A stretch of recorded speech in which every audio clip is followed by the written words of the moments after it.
Gimana apanya ya? Ada jalurnya, tapi kemudian yang dipakai justru jalur untuk kendaraan roda 2, kendaraan roda 4. Gini, kalau semua sepeda, kan sekarang kan lagi marak ya, lagi gemar bersepeda. Kalau semua dimasukin ke jalur yang hanya, berapa sih lebarnya itu? Ya, 1,5 sampai 2 meter lah ya. Nggak nyampe 2 meter juga, kadang-kadang kayak yang di Jalan Pemuda itu, nggak nyampe. Jadi bukan sepeda malah, bukan sepedaan ya? Takut nanti sepeda, malah lenteng sepeda. Giring sepeda. Tapi bagaimana dengan, ini kan minggu pagi, kondisi minggu pagi, para pesepeda di wilayah Kasablanka yang juga kemudian menjadi apalagi sudah ada satu kebijakan yang jalan layang nontol itu kan. Kita lihat, sudah ada Rizky Darmansyah di sana. Rizky, Anda termasuk orang yang bersepeda juga pada pagi hari ini, seperti apa Ki? Iya, Maria Segaf dan juga pemirsa, ada Rivi juga di studio. Hari ini saya nggak bersepeda dulu karena mau melaporkan langsung kepada pemirsa dan Anda di studio bagaimana kondisi di Jalan Layang Nontol Kasablanka, Jakarta yang telah dibuka belum lama ini oleh pemerintah Provinsi DKI Jakarta sebagai jalur sepeda khususnya untuk road bike. Kalau kami pantau sejak pagi tadi cukup ramai situasinya hingga saat ini karena berlangsung hingga pukul 8 nanti.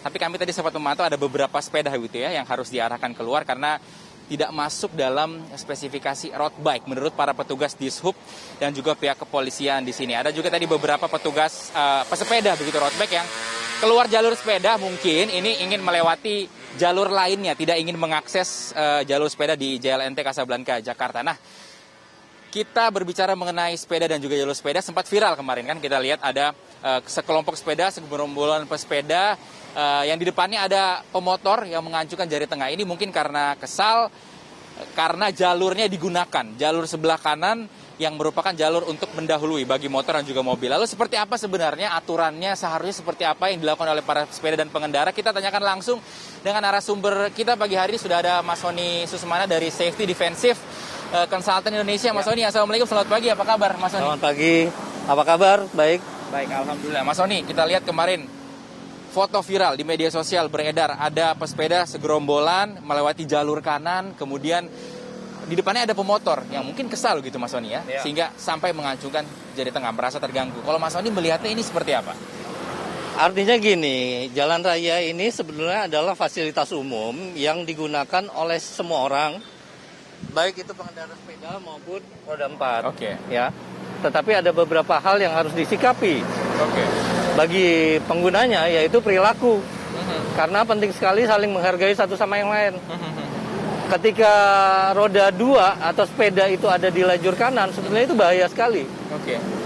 Jadi yang benar dia ada di lajur khusus. Kalau tidak ada lajur khusus, dia ada di lajurnya sebelah kiri. Oke.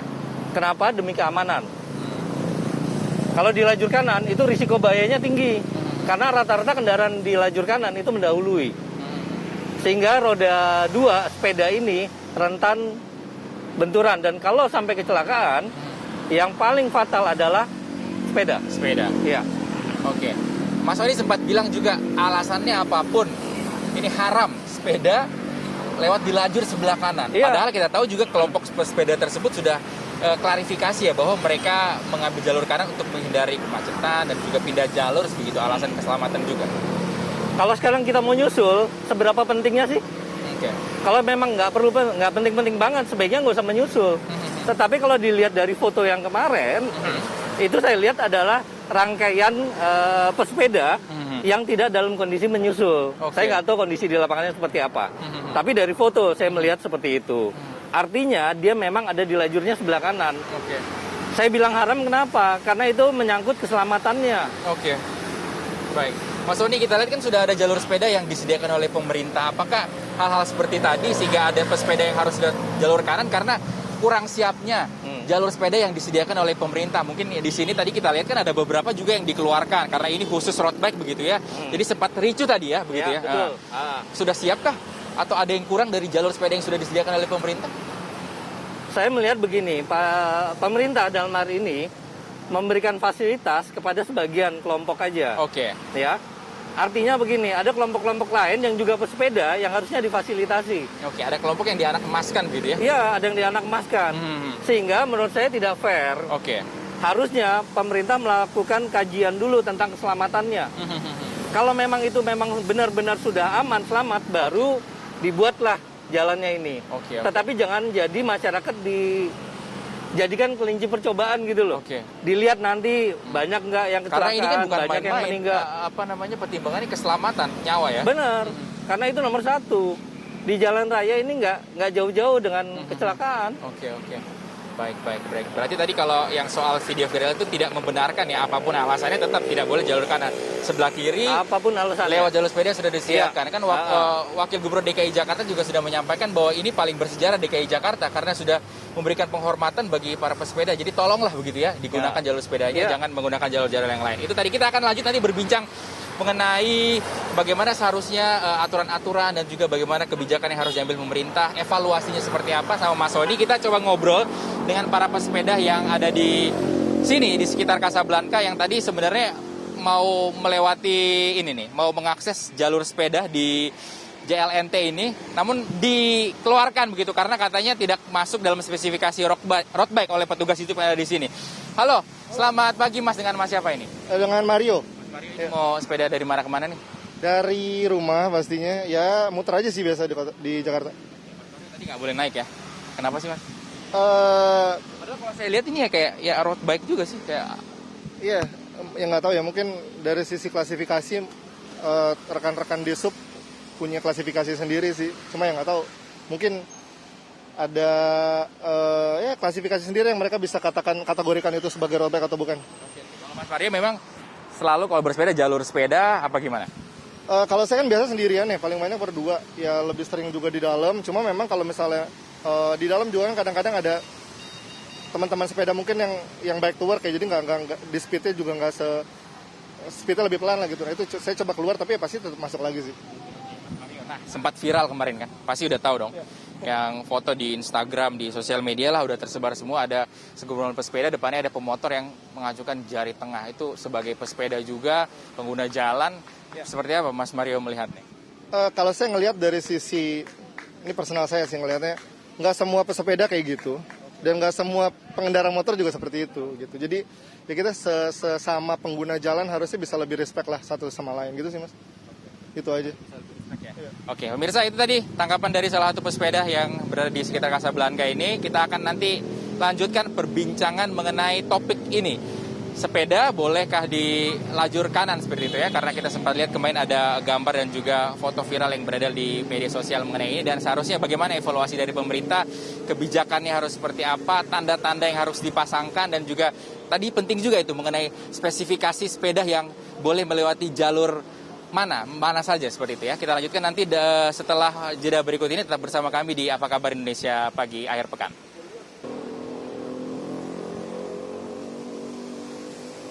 Ya, pemirsa, Anda kembali di Apa Kabar Indonesia Pagi. Kita akan lanjutkan perbincangan dengan Mas Sony Susmana. Mas, kita tahu kan jalan ini milik semuanya begitu ya. Pesepeda, pengendara, ada motor dan mobil. Jadi apa yang harus diingat oleh pesepeda, pengendara motor, dan juga pengendara mobil roda 4 ini agar hal-hal seperti ini tidak terjadi lagi, sama-sama situasi di jalan tuh tenang, tidak memanas, tidak ada konflik di jalanan.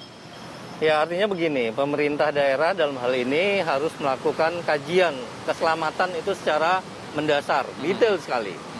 Keselamatan mereka penting sekali karena mereka menggunakan kendaraan, ini yang bahaya sekali.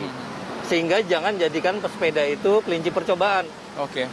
Jangan dilihat nanti seberapa banyak yang luka, kecelakaan, meninggal, baru diambil kesimpulan. Itu menurut saya salah besar. Jadi sebaiknya ini di-pause dulu, kemudian pemerintah daerah kaji ulang. Siapa yang boleh, siapa yang tidak boleh, sehingga masyarakat paham sekali. Oh, sudah seperti ini aturannya, sudah jelas. Tidak abu-abu seperti ini bahaya banget. Akhirnya tadi kita lihat banyak sekali yang konflik. Iya. Ya, kita nggak pernah tahu kepentingan mereka apa. Kan mumpung ini mereka lagi bersepeda, mereka lagi sehat-sehatnya, lakukan itu secara maksimal dan cepat. Gampang kok semuanya itu sebetulnya. Oke. Mas Sony, berarti yang sudah ada nih yang lagi diuji coba, di stop dulu gitu pasti Mas Sony? Lebih baik di freeze. Ya, demi kepentingan bersama, demi kepentingan semua. Karena semua orang berhak menggunakan jalan ini. Oke. Baik. Terus Mas Sony, kita balik lagi ke kasus yang tadi, yang ada orang mengajukan jari tengah, lalu ada gerombolan di sepeda, kan sudah kasih alasan tadi kan? Ya bahwa mereka ingin menghindari kemacetan. Sebenarnya kalau hal seperti itu boleh nggak sih dimaafkan nggak sih Mas? Ya, artinya begini. Ketika kita ada di jalan raya, kita harus melibatkan perilaku kita. Oke. Perilaku yang seperti apa? Yang menghargai sesama, yang sopan, ya. Oke lah, si pemotornya itu atau siapapun terhambat dengan sepeda. Nggak apa-apa, kasih mereka ruang. Toh mereka juga melakukan hal yang baik di jalan raya, tidak melakukan hal-hal jelek. Kalau mereka lagi menghindar atau mendahului, kan butuh waktu. Oke. Tidak otomatis segera ke kiri gitu ya. Oke. Nah, sebaiknya sama-sama menghargai, sama-sama sopan di jalan raya. Itu yang paling penting. Oke, perilaku apa saja nih Mas Sony yang perlu diingat lagi nih? Pertama begini, ketika mereka berkendara, nomor satu mereka harus melibatkan attitude-nya. Oke. Nah, attitude-nya ini benar-benar menyesuaikan dengan kondisi yang ada di jalan raya. Jalan raya. Ya, kebiasaan juga. Kebiasaan jangan berada di lajur kanan, yang saya bilang tadi haram. Haram. Karena itu khusus untuk roda 4 dan mendahului. Jadi dia harus ada di lajur kiri. Hanya boleh di lajur kanan ketika mereka mau berbalik arah. Itu pun tidak di semua jalan dia boleh balik arah. Di tempat yang benar-benar aman buat pesepeda. Oke. Baik. Terima kasih Mas Sony Susmana atas kesempatannya dari Safety Defensive Consultant Indonesia. Itu tadi yang disampaikan bahwa kita harus punya perilaku yang sama-sama mengerti begitu ya. Sebagai pengendara atau pesepeda tadi tidak boleh jalur kanan. Ada jalur kiri yang sudah disediakan oleh pemerintah, khususnya oleh Jakarta, pemerintah Provinsi DKI Jakarta. Karena jalur sebelah kanan itu adalah jalur untuk mendahului begitu ya bagi motor dan juga mobil. Sementara seperti itu yang kita dapat sampaikan dari jalur sepeda di Jalan Layang Kasablanka. Kita akan kembalikan pada Rivi dan juga Maria di studio. Terima kasih Rizky Darmansyah. Terima kasih Ki. Hati-hati Atas Ki di laporannya lapangan. Ki ya, hati-hati Ki keserempet. Iya. Pemotor aja keserempet sepeda ya.